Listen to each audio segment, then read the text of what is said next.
क्या आप जानते हैं, भारतवर्ष में मौर्य साम्राज्य अपने वैभव के शिखर पर था। सम्राट अशोक एक शक्तिशाली, महत्वाकांक्षी और विजयी राजा के रूप में जाने जाते थे। उन्होंने लगभग पूरे उत्तर और मध्य भारत को अपने अधीन कर लिया था, लेकिन पूर्वी समुद्र तट पर स्थित एक राज्य अब भी स्वतंत्र था, कलिंग। कलिंग केवल एक साधारण राज्य नहीं था, बल्कि वो व्यापार, समुद्री शक्ति और स्वाभिमानी जनता का प्रतीक था।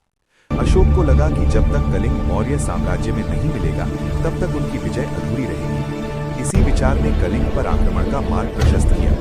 261 ईसा पूर्व में अशोक ने अपनी विशाल सेना के साथ कलिंग पर चढ़ाई कर दी। मौर्य सेना में प्रशिक्षित सैनिक, घुड़सवार, धनुर्धर और विशाल युद्ध हाथी शामिल थे।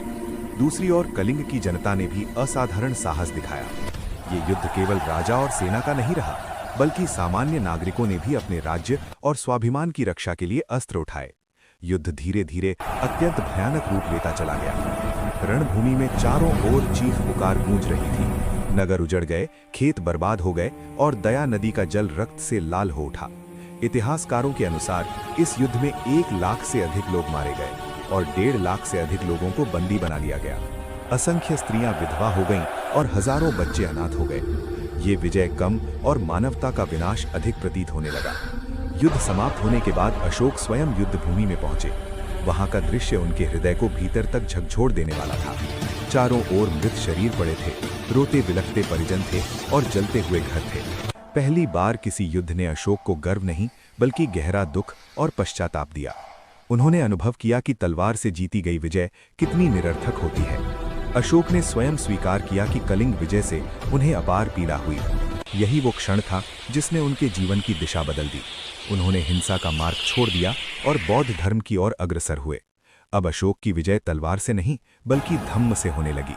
उन्होंने अहिंसा, करुणा, दया और मानवता को अपने शासन का आधार बनाया। इसके बाद अशोक ने प्रजा के कल्याण के लिए अनेक कार्य करवाए। अस्पताल बनवाए गए, सड़कों और कुओं का निर्माण हुआ, पशु हत्या पर रोक लगी और सभी धर्मों के प्रति सहिष्णुता का संदेश फैलाया गया। अपने विचारों को उन्होंने शिलालेखों और स्तंभों पर खुदवाया, जो आज भी भारत और एशिया के कई भागों में देखे जा सकते हैं। कलिंग युद्ध केवल एक युद्ध नहीं था, बल्कि वो इतिहास का ऐसा मोड़ था जिसने एक क्रूर विजेता को महान शासक में बदल दिया।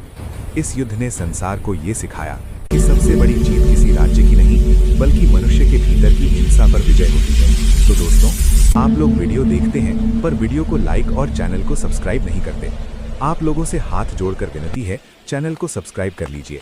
इस चैनल से आपको जरूर मदद मिलेगी। धन्यवाद।